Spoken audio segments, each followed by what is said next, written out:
How's it going, guys? Chris Hart here, Sold Out Servant. I just recently got back from a leadership retreat with some of my team members, and we watched a movie called The 12 Mighty Orphans. In today's video, I'll be going over 7 takeaways that I got from that movie. Sold out servants, and you know we've been working. We serving. Spoiler alert, spoiler alert, spoiler alert. If you have not watched the movie yet, I do not want to ruin it for you, so stop watching now. Serving, we earning. The watches, it's hurting. Big heart, but it started with Chris. Seen a lot when it comes to this biz. Don't serve, don't earn. They gotta shift keys to be a capitalist. First of all, when you watch movies, I don't watch movies the same way that the regular guy watches a movie. I try and process and analyze the movie and take things I can glean from it that can apply in my everyday life. So in this movie, 12 Mighty Orphans, I took away 7 key things that help me move in life in the right direction. The first one was the power of reliability. The head coach in this movie, Rusty Russell, had the ability to relate with the players at that orphanage. First of all, at the beginning of the movie, you have no clue what his background really is. As you go through the movie, you realize that, okay, these kids he's coaching come from broken homes, no mom, no dad. I mean, this is taking place in the Great Depression, 1920s, when moms and dads just couldn't afford to take care of kids and would drop them off at an orphanage. So as he becomes the new head coach, the kids find out weeks later that he was actually an orphan himself. I'm an orphan, just like all of y'all. I know what it feels like to not have a mother or a father cheering you on from the stands. I look at you boys, and I can honestly say I'm proud to be an orphan. His ability to relate with his team members, his players, because he comes from the same backgrounds, and it's so key, even in business today. Even myself, when I'm talking to my guys, I'm able to relate where they come from, whether it be their background, whether it be what business they've done in the past. Your ability to relate with others is so important in finding ways to drive, lead, and inspire people. Number 2, your past does not dictate your future. In this orphanage, these kids came from broken homes, being nobodies, and then they were left aside, and they started a football team, right? They were able to get inducted into that football league. Luckily, because of their coach Rusty advocating on their behalf, but they came from nowhere, from nobodies, and they were able to go to a state championship game. Every single kid on this team, as you're watching the movie, when they grew up to become college football players, they went to be in the Air Force. You have guys who went to the Marines. You've got guys who are Hall of Fame football players. Hardy Brown was one of the top 5 linebackers of all time in the NFL. Why? Because they came from nothing. So your past does not dictate where you're going in life. No matter where you're coming from right now, you have a choice to make today and say, man, my past background, my parents, my genetics, that does not impact where I'm going. If I choose to work today, if I choose to move forward today, if I choose to be a better person today, I dictate where I'm going. Be open to creativity and change. So this is a crazy scene, right? So the head coach of this football team is at breakfast with his daughter at the house, and she's getting ready for school. She's eating cereal or whatever, right? And she's drawing some circles out on a sheet of paper. At this time, the head coach is trying to find a way to compete. His guys are too small, they aren't big enough, they aren't strong, but they're fast. But in hard-nosed football 1920s, it was a gridiron game, man. It was dives, it was fullback dives, quarterback sneaks. There wasn't any spread offense at that time. So he sees his daughter writing out circles spread apart.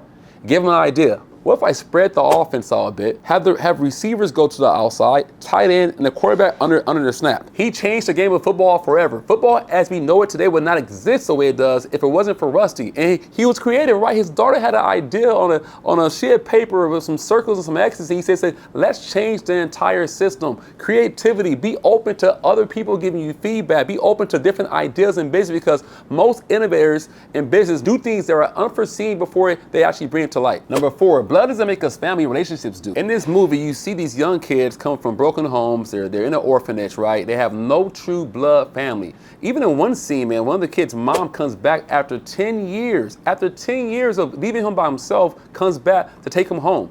He refuses to go. He says, no, my family's here. And one of the key characters, Hardy Brown, actually takes him on and hugs him. Hardy's a hard-nosed kid. He doesn't hug people. He says, we got you, man. In this movie, you realize that, man, it's all about relationships, man. You may have a loved one you care about, a mom, a dad, brother, sister. Maybe they live across the country. Maybe you just aren't as close as you used to be.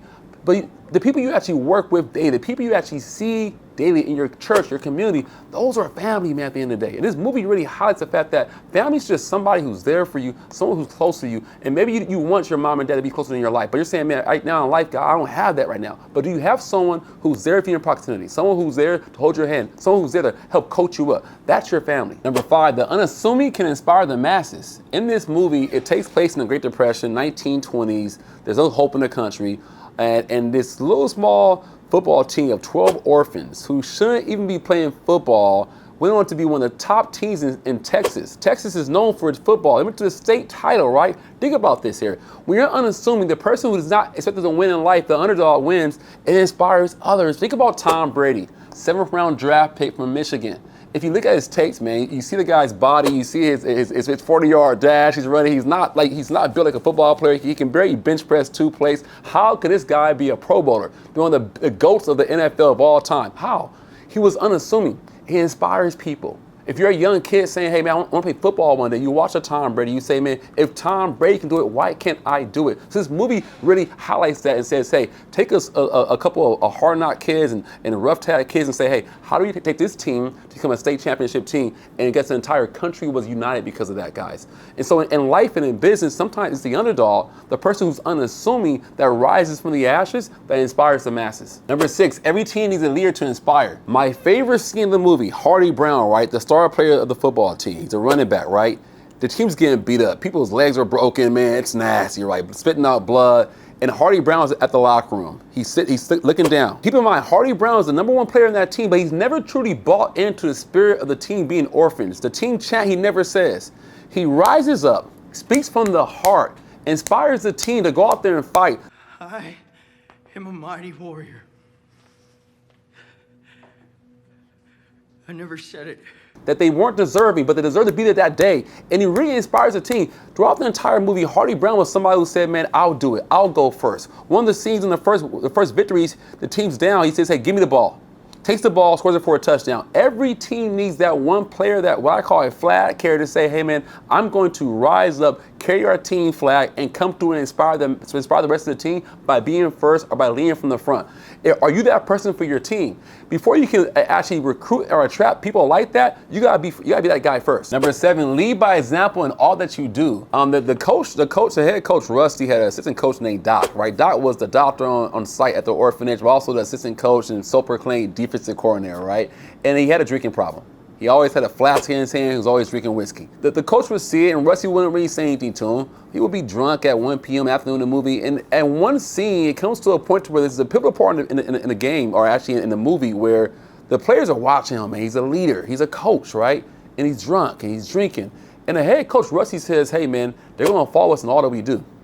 Let's lead by example in our lives.